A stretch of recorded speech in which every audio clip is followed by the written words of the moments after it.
जो शख्स ये गुमान करता हो कि अल्लाह उसको दुनिया और आखिरत में मदद नहीं देगा, तो उसको चाहिए कि ऊपर की तरफ यानी अपने घर की छत में एक रस्सी बांधे, फिर उससे अपना गला घोंट ले, फिर देखे कि आया ये तदबीर उसके गुस्से को दूर कर देती है। और इसी तरह हमने इस कुरान को उतारा जिसकी तमाम बातें खुली हुई हैं।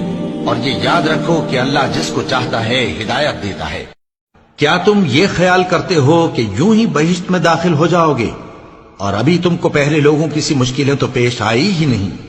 उनको बड़ी बड़ी सख्तियां और तकलीफें पहुंची और वो सऊबतों में हिला हिला दिए गए, यहां तक कि पैगंबर और मोमिन लोग जो उनके साथ थे सब पुकार उठे कि कब अल्लाह की मदद आएगी।